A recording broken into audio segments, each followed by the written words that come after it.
Cameron, you get it. What the fuck are you doing, black boy?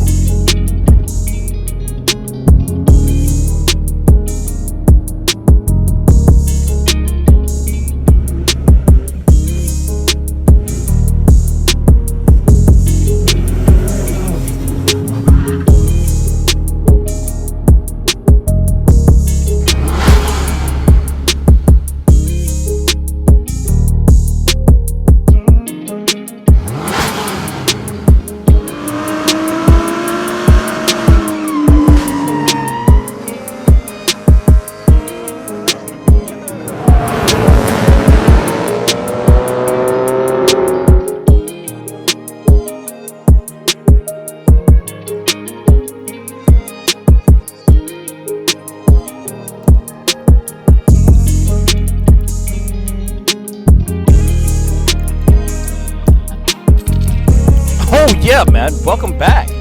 Welcome back to the road trip. Kingdom Builders, Road Trippers, Akim and Akateen, brothers and sisters. That's right, mothers, fathers, aunties, and uncles, grandmas and grandpas. Everybody in the house. Shalom and shalom. Peace and blessings to your homes, your dwelling places where you stay at, right? Your children, of course, your loved ones, your friends, and your pets, man. The little fur babies, little fur nagas. That's right, man. All praise to the Most High, man. All praises to Yahweh, Bahashem Yahweh Shai, man. Abinah Yahweh, man. The overseer, the father, man. That's right. El Shaddai, almighty, man. All praises to Yahweh, dipping in. Glory to Yahweh Shai, right? The brother. King Melchizedek, what? You know what I'm saying? Right, the order. That's right, man. The first fruit, the best example. You know, honors to the Ruach HaKodesh, you know that. Right? The comforter, the dove, the indweller, wisdom. That's right, man. My love and my respect goes out to you, family, Mishpachah, Cleavers. That's right, man. That's right. Those who are walking in truth and righteousness. You don't got to be bloodline to be part of this sheepfold, right? Cleaving will save you.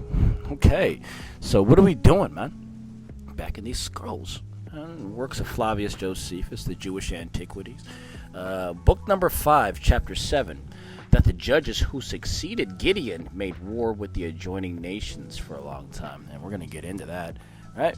All praises, man. And shout out to my brother Julian, man. All right, man. Zachariah, right? He's going to be taking over a lot of the management of the road trip. Helping me out, man. Just, helping me out with some administrative things. So I just appreciate it, man. One love, one nation. So we're going to read this, right? Chapter 7, and we're looking at it right now. A little quick scan through. And there's going to be 15 sections on this one. A couple notes at the end of it. 1, 2. Yep. About 2 notes. And there's a long kind of page in the middle that says, like, the Israelites in Canaan. All right? It's kind of like a sidebar. So I guess it's like a little side quest in between chapter 7 and chapter 8. And I'll actually put that up on the screen, and we'll read that. And other than that, if you have these scrolls available to you, I pray, I beseech that you bring them out. Right? So you can go ahead and read along with me for accuracy. Just make sure everything's all good, clean cut. That's right, man. So no further ado, I love you. Thank you for being here on this road trip edition, chapter 7. Ladies and gentlemen, no further ado. And fellas in the back, sit down. We're about to start reading. Let's begin.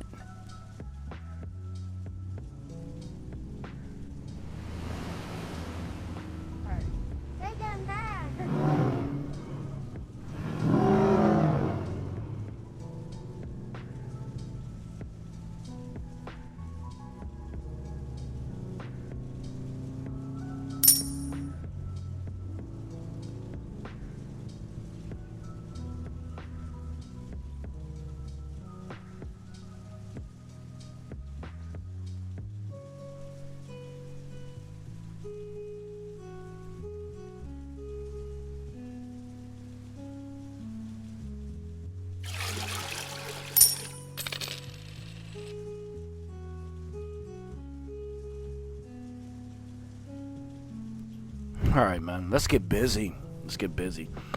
Section 1. And it reads, now Gideon had 70 sons that were legitimate. 70 sons that were legitimate, for he had many wives. But he had also one that was spurious by his concubine Drumah, whose name was Abimelech, who after his father's death retired to Shechem, to his mother's relations, for they were of that place.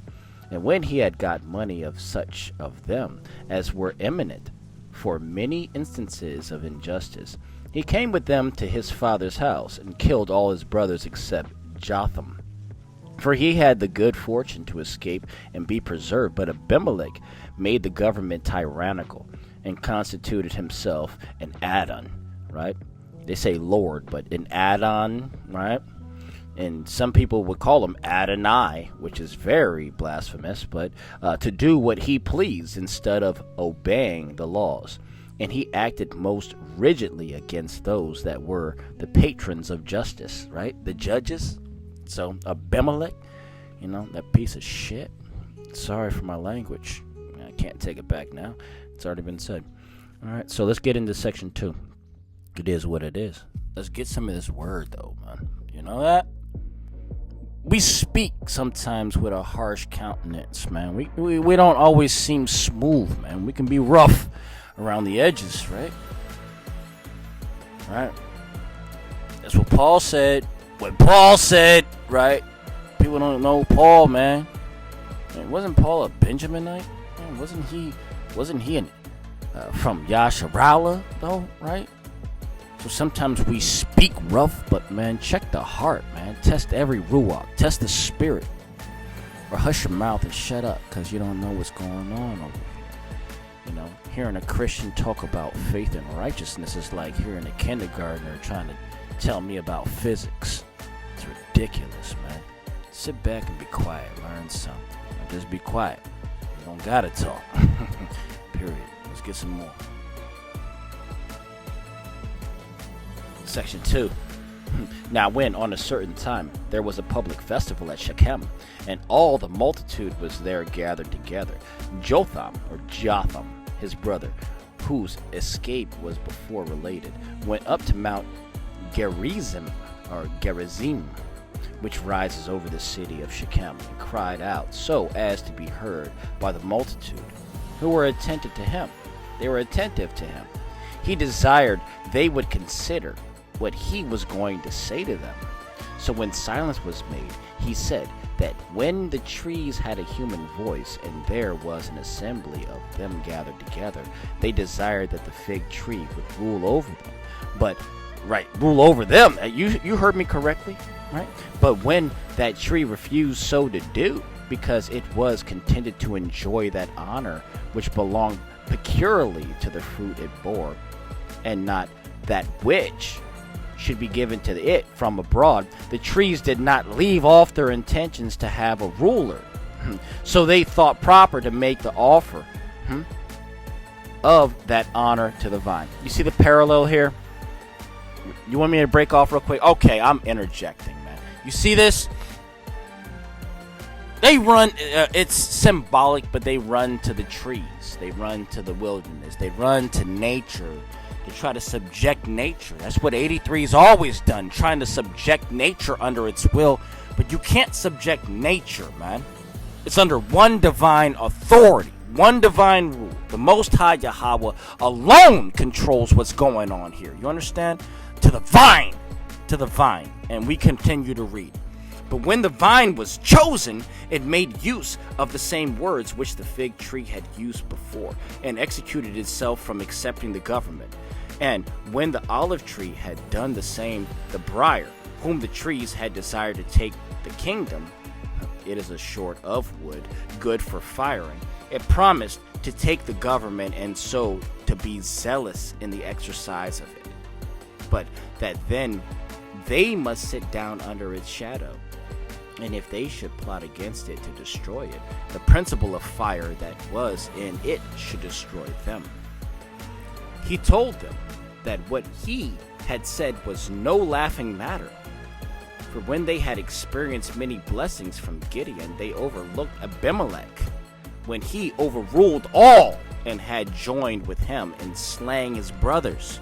See, he's a traitorous bastard, you understand? And that he was no better than a fire himself, just destroying everything around him, just consuming. He was a bastard, Abimelech. So when he had said this, he went away and lived privately in the mountains for 3 years out of fear of Abimelech. Abimelech is a piece of trash, man. He's a bastard. He's a bastard. He's got no father. You know what I'm saying? Oh, he's got a father. He's got no heavenly father. He's got no spiritual father, man. And there's a lot of people out here who got power, right? They got power. They got control, just like Abimelech. You ain't got no father who's backing you up, though, right? It's all to your chagrin. All to your chagrin. Setting you up for the great fall, man. And really putting you up high, so that fall is tremendous. All praises to the Most High. That's the end of section 2. Let's continue to read on section 3 and see what it says. Naga. That's right, man. Let's get some more of this. What? All praises, Selah. That's right. What? Section 3, and it reads, a little while after this festival, the Shechemites, who had now repented themselves of having killed the sons of Gideon, drove Abimelech away both from their city and their tribe, whereupon he contrived how he might distress their city. Now at the season of vintage, the people were afraid to go out and gather their fruits for fear of Abimelech should do some mischief. Like, they were always afraid that he was going to send some people to just kind of, maybe snipe somebody with some arrows, or, send somebody out there and just like capture some people, like hostage, right? And let's continue to read. Now it happened that there had come to them a man of authority, one Gal, that stayed with them, or Gaal, that stayed with them, having his armed men and his kinsmen with him. So the Shechemites desired that he would allow them to guard during their vintage, whereupon he accepted of their desires. And so the people went out, and Gaal with them at the head of his soldiers. So they gathered their fruit with safety. And when they were at supper in several companies, they were ventured to course Abimelech openly, and the magistrates laid ambush in places about the city, and caught many of the Abimelech's followers, and destroyed them. All praise to the Most High, man. That's the end of section 3. You want to get some more of this with me? I bet you do, man. We're going to continue on with this. Remember, we're going to read 15 sections and some notes. All praise to the Most High. I love you. Remember that. You always remember that, man. I love you, man. I love you. Yeah.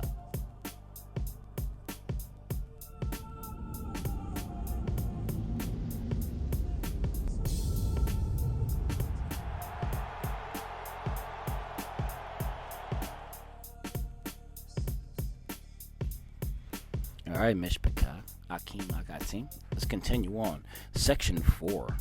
What does it say? Well, I'm going to tell you. I'm going to tell you what it says. It says right here, now there was one Zebul, a magistrate of the Shechemites, that had entertained Abimelech. He sent messengers and informed him how much Gaal had irritated the people against him, and excited him to lay ambushes before the city, for that he would persuade Gaal to go out against him, which would leave it in his power to be revenged on him. And when that was once done, he would bring him to a reconciled to the city. So Abimelech laid ambushes, and he himself lay with them. So he was going to go out and put some work on it, you know what I'm saying, himself, man, with that strong arm, I guess, right? What? Right? So now Gaal abode in the suburbs, taking little care for himself, and Zebul with him. Now, as Gaal saw the armed men coming on, he said to Zebul that some armed men were coming. He's like, hey, bruh. Hey, look, Knock. Hey, man, look at these boys. Hey, man, they got some people coming up the street. Who is this, man? You know about this? He look at them like, what? Nah, let's continue on. He's like, but the other replied that they were only shadows of huge stones. And when they were come nearer, Gal perceived what was the reality, and said they were not shadows, but men lying in ambush. Then said Zebul, right? Zebul, Did you not reproach Abimelech for cowardice? Why did you not then show how very courageous you are yourself and go and fight them? Right? He's like, man, so what if they're real, man? Right? And no disrespect to the language, but man, you a soft pussy. Why not? What you made of? What? You know what I mean? Like, so you claim to be courageous and you don't want to go fight them. What's up, bro? That's verse 246 in that, right? On section 4, and it continues to read. So Gaal, being in disorder, joined battle with Abimelech, and some of his men fell, whereupon he fled into the city, and took his men with him. But Zebul managed his matters so in the city that he persuaded them to expel Gaal out of the city, by accusing him of cowardice in this action with the soldiers of Abimelech. But Abimelech, when he had learned that the Shechemites were again coming out to gather their grapes, placed ambushes before the city. And when they were coming out, and the third part of the army took possession of the gates to hinder the citizens from returning in again, while the rest pursued those that were scattered abroad. And so there was slaughter everywhere. And when he had overthrown the city to the very foundations, for it was not able to bear a siege, and had sown its ruins with salt, he proceeded on with his army until all the Shechemites were killed. What a wicked piece of shit. As for those that were scattered about the country, and so escaped the danger, they were gathered together unto a certain strong rock, and settled themselves upon it, and prepared to build a wall about it. And when Abimelech knew their intentions, he prevented them, and came upon them with his forces, and laid faggots of dry wood, those are sticks, right? Faggots of dry wood around the place, he himself bringing some of them, and by his example encouraging the soldiers to do the same. And when the rock was surrounded with these faggots, he set them on fire, and grew and threw in whatever by nature caught fire the most easily. A bunch of bundle, right? Sticks, right? Chaff that will get burned up, man, in the fire the most easily. So a mighty flame was raised, man, and nobody could fly away from the rock, but every man perished with their wives and children, and all about 1,500 men, and the rest were a great number also. And such was a calamity, and the calamity which fell upon the Shechemites, and men's grief on their account had been greater than it was had they not brought so much mischief on a person who had so well deserved of them, and had they not themselves esteemed this as a punishment for the same. That's the end of section 4. Do you understand? And when people got all these calamities that are happening to them, well, maybe you suffer something, because what did you do, nigga? Huh? Oh, you don't want to hear me talk like that? Oh, that's not Kodesh. That's not Kodesh, nigga. It makes you feel uncomfortable. Guess what? Over here on the road trip, we don't care about your feelings, man. We're going to tell the truth. Left, right, and center. 100, 1,000, 10 million% of the time. You understand me? This is the road trip. And we go from point A to point B, and to point C, and D, and E, and F, and G. And we keep going. And H. Hallelujah. You understand? Welcome to the road trip. We're about to keep reading. All praise to the Most High. That was the end of that section, by the way. And looks like we're about to get into section number 5. Let's dive. Right. Hey, fellas. Hey, stop that chit chat. Let's continue reading. Let's go. Yeah.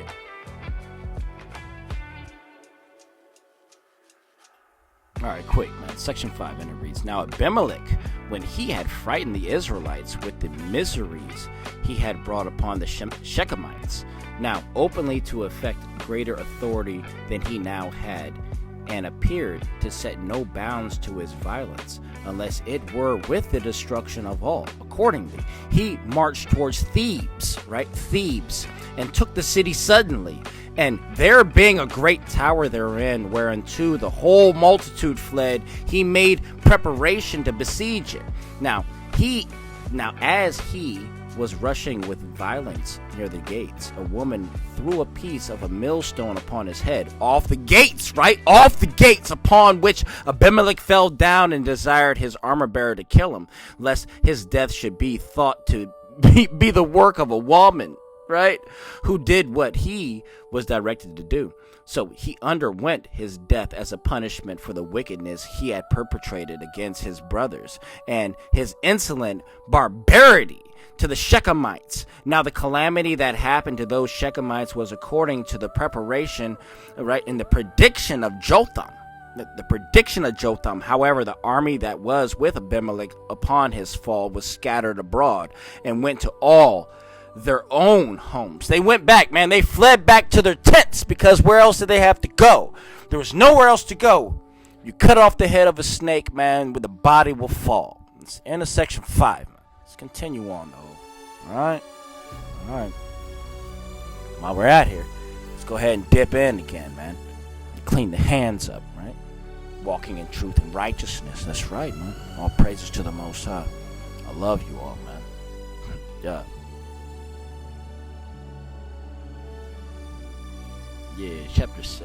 Section 6. Section 6, what?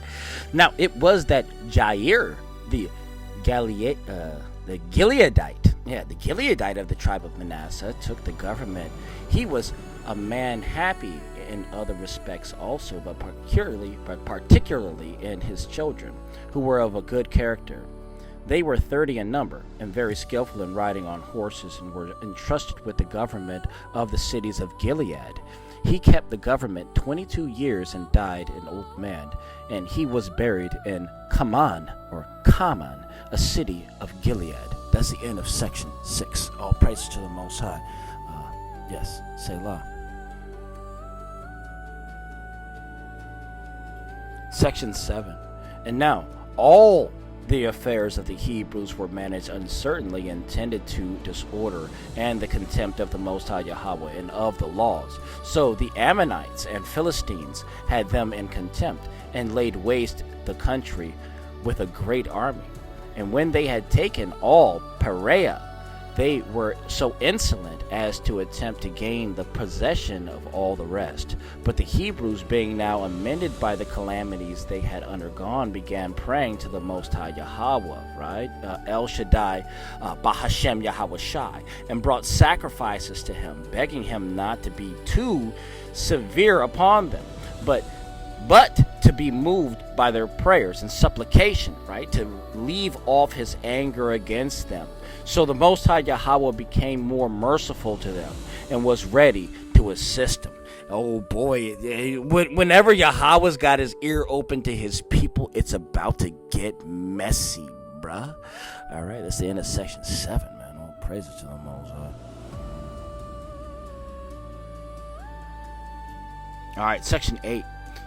When the Ammonites had made an expedition into the land of Gilead, the inhabitants of the country met them in a certain mountain, but wanted a commander. Now, there was one whose name was Jephthah, but who, on account of his father's virtue and on account of the army which he maintained at his own expenses, was a powerful man. The Israelites therefore sent to him and entreated him to come to their assistance and promised him the dominion over them all his lifetime. But he did not admit of their entreaty, and accused them that they did not come to his assistance when he was unjustly treated.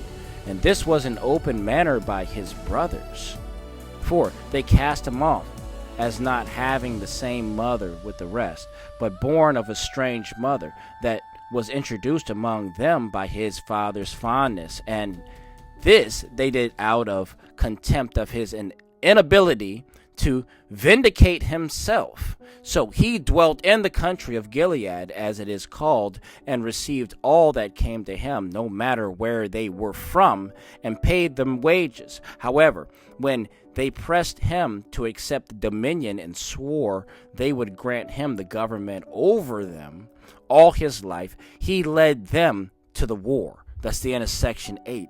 Come on, man. Section 9. Let's dive right back in. Come on. No delay.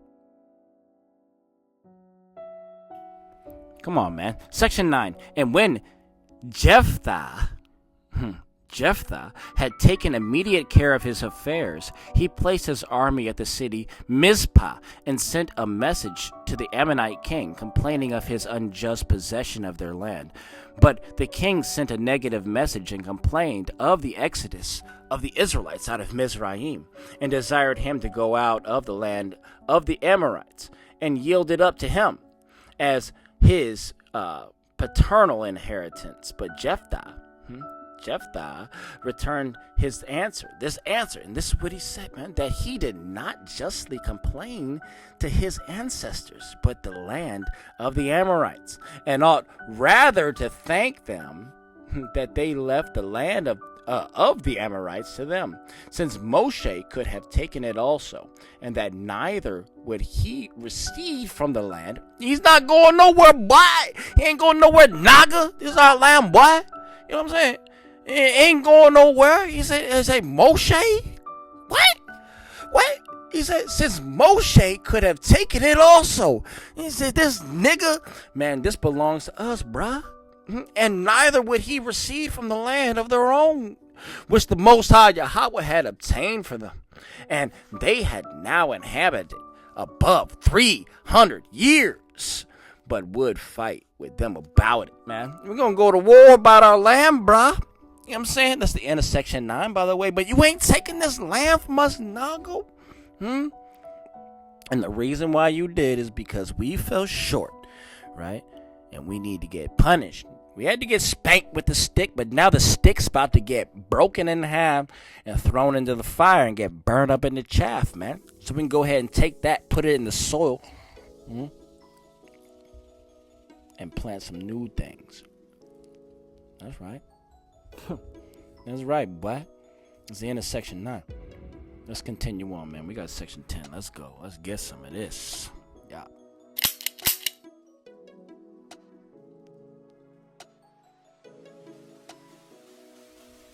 Oh, what you thought about section 10? Let's check it out first, and then give me your opinions. And it reads, and when he had given them this answer, he sent the ambassadors away. And when he had prayed for victory, he had vowed to perform sacred offices. And if he came home in safety, to offer in sacrifice whatever living creature should first meet him, he joined battle with the enemy and gained a victory. A great victory, he says, a great victory. And in his pursuit killed the enemies all along as far as the city of Menith.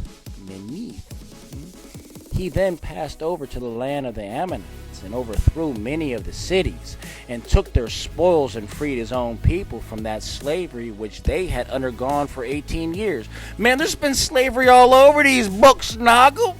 Right? And it reads, but as he came back, he fell into a calamity no way correspondent to the great accusations he had done, right? None of the great actions he had done, Salake, for it was his daughter that came to meet him. She was also an only child and a virgin. Upon this, Jephthah heavily lamented the greatness of his affliction and blamed his daughter for being so forward in meeting him, for he had vowed to sacrifice her to the Most High Yahweh. However, this action was to befall her did not embitter her, since she should die upon occasion of her father's victory and the liberty of her fellow citizens.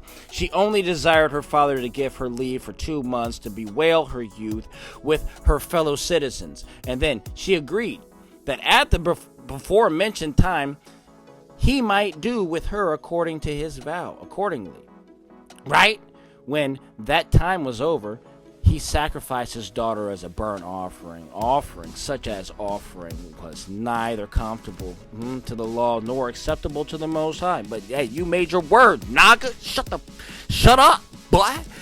Not weighing with himself what opinion the hearers would have of such a practice. That's the end of 10, right? That's the end of section 10. And you know what? And that's what you get. You go out here and you swear, oh man, Yahweh, if you give me this, then I'll give you this. Well, you better be true on that oath, or your life might be the payment. You understand?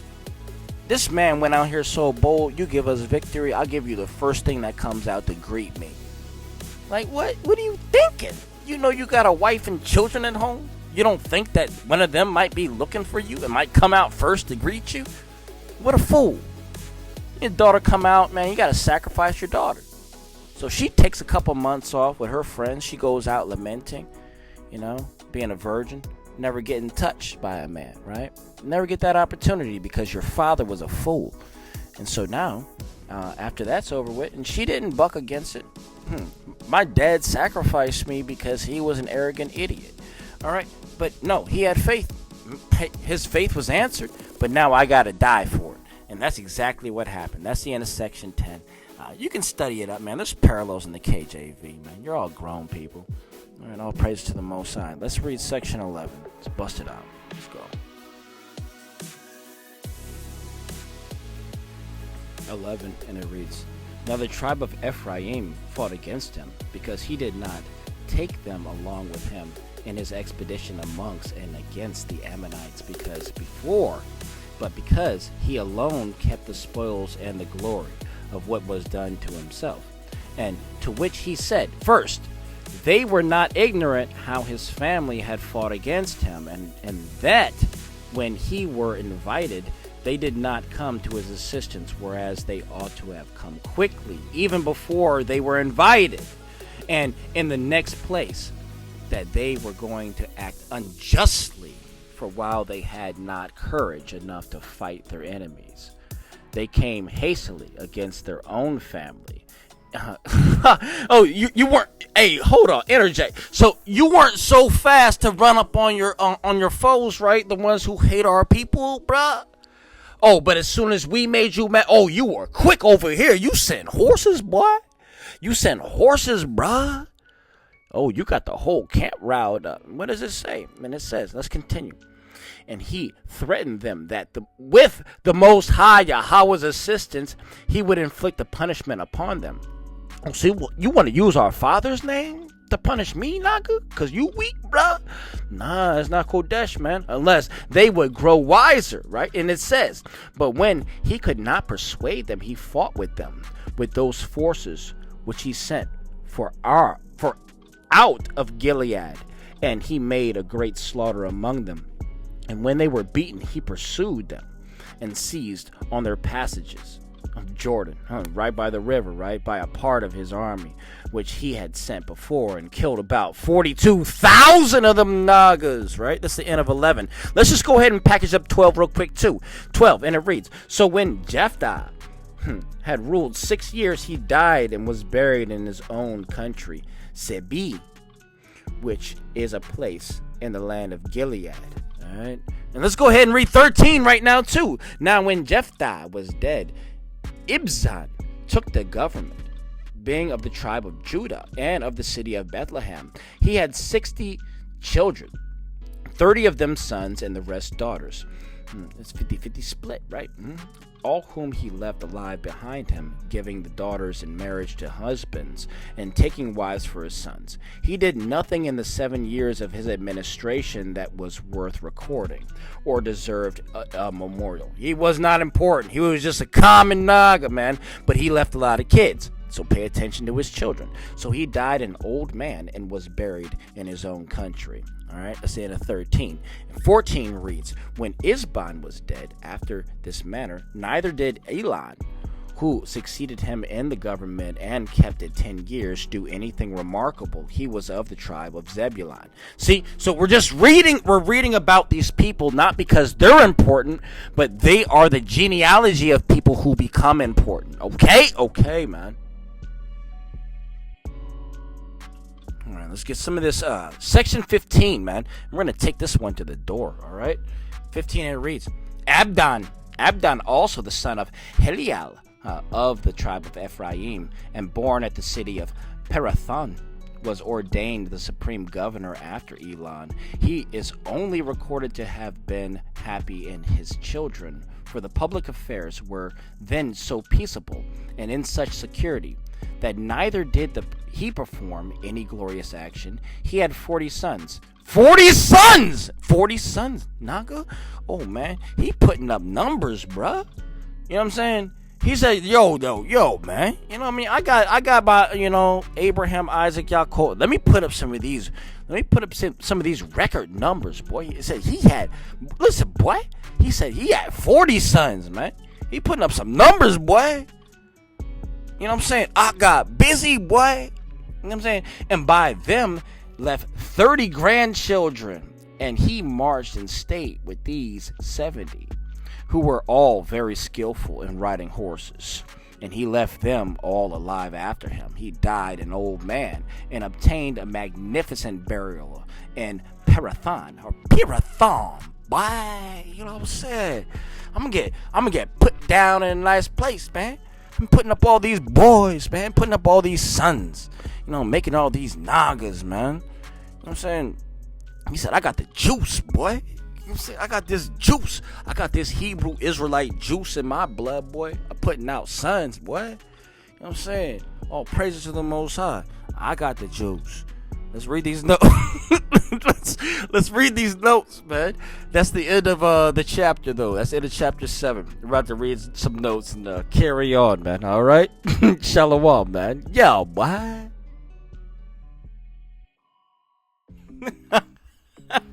All right, here are the notes, man. Chapter 7 notes, man. Point number 1. Our present copies of Josephus all omit Tola among the judges, though the other copies have him next to after Abimelech and allot 23 years to his administration. Reference Judges 10:1-2. Yet, do all Josephus's commanders or commentators conclude that in Josephus's sum of the years of the judges, his 23 years are included? Thus, we are to confess that something has been here lost out of these copies, right? Something's been taken away, man, or something's been added, right? Scooby-Doo Mystery Squad, right? We're on the mystery, man. Somebody's lying. That's the end of point number 1. Point number 2. Josephus justly condemns Jephthah, as do the apostolical constitutions, right? Book number 7, chapter 37, for his rash vow, whether it were for sacrificing his daughter, as Josephus thought, or for dedicating her, who was his only child, to perpetual virginity, as the tabernacle or elsewhere, which I rather suppose. Right. If he had vowed her for a sacrifice, she ought to have had been redeemed. Reference Leviticus 27:1-8. But of the sense of verses 28-29, as related not to things vowed to the Most High Yahweh, right? The Most High El Shaddai Almighty, but devoted to destruction. See the note in Antiquities 5:1-8. We've already read that one though too, bro. We're about to read this Israelite and Canaan thing right here. You want to check this out? Look at this, bro. Look at this. Look at this, fam.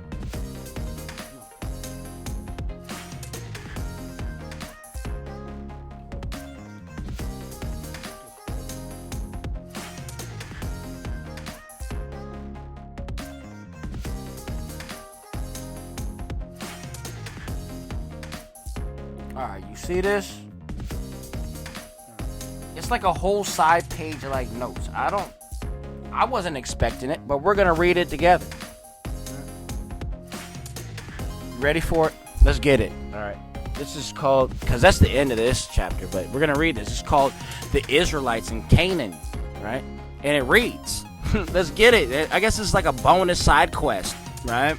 And it reads, how? And when the 12 tribes of Yasharal occupied their promised land, is much disputed. The accounts in Josephus and the book of Joshua suggest a swift and dramatic military conquest, while the book of Judges reflects a longer struggle of individual tribes in wresting land from the Canaanites. Both American and Israeli archaeologists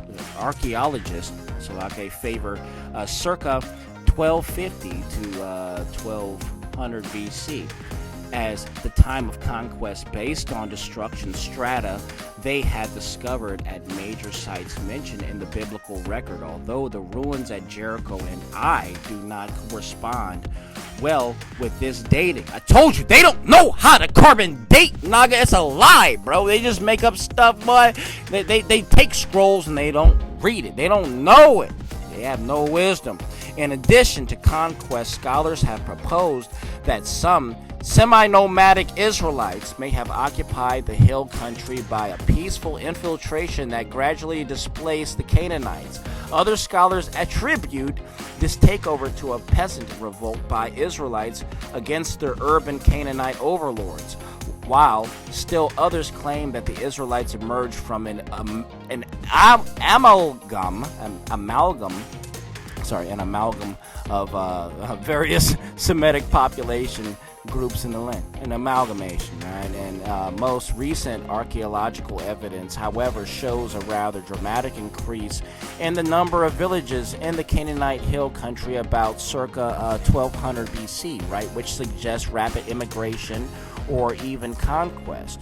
This would faithfully reflect the experiences of much of the Eastern Mediterranean world at this time, since both the Egyptian and the Hittite empires had exhausted each other in a series of wars. A power vacuum had developed in the early 1200s, which was filled by domino effect invasions, population migrations, right, piracy at sea, plunder on land, and general turmoil. That Canaan would have been spared such upheaval is unlikely. No, Canaan's going to get that work. Canaan's going to get that ass whooped. You understand? Josephus follows the main features of the narrative accounts in Joshua and Judges and the tragic story of Jephthah's daughter. However, he carefully stresses that this human sacrifice was neither sanctioned by the law nor pleasing to the Most High Yahweh. Reference 5:266. That's first. Demure, that does not appear in Judges 11:30.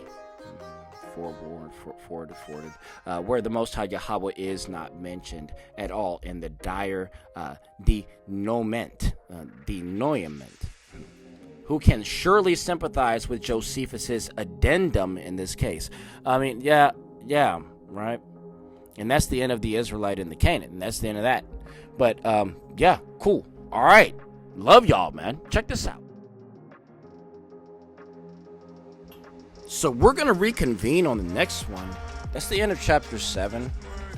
We might read another one tonight. You know how we be doing. So we be sometimes. We coming out here, man. Yeah, yo. All right, man. I feel it, bro. Oh, man. What am I ox say, man? You know what I'm saying? Oh, boy. I just got a call from who? Oh, man. Man, bro. You just amped me up. All right, man. It's chapter 8 on deck. See, and it might happen like that. But that's the end of chapter 7. Chapter 8 on the next one is going to be chapter 8 concerning the fortitude of Samson and what mischiefs he brought upon the Philistines. Oh, this going to be fun, man. Remember the jawbone knocking niggas' heads off, bro? Slaying them down. I know y'all want to read that with me. I know you want to read that, bro. But in the meantime, in between time, thank you. Shalom, peace and blessings, Kingdom Builders, Road Trippers, for being here with me on this read. I love each and every single one of you. Make sure you stay Kodesh. Be yourself. Be your authentic self. Right? In every little bit of the way. Right? Don't worry about the words you say. You just got to be strong out here in this world. Be truthful. Be faithful. Have integrity. It's very road trip appropriate to say that as you're traveling to and fro up and down these roads, be safe out there, especially when you got these little kiddies in the car. My tire blew out this morning on my way to work. I thought I was going to work this morning, and now my car is sitting in the shop for 2 days, getting brand new tires put on it and some new windshield wipers. Because look, I'm talking about the road trip, and I'm out here driving with bald tires, bro. What's that all about? Let the teachers be taught. Boy. All right. So anyway, you know I love you, and it is always on the road trip, man. All praises to the Most High. And I love you all, and I'll see you, Yahweh willing, on the next one. I love you. Yeah.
Camry, you get it. What the fuck are you doing, Black Book?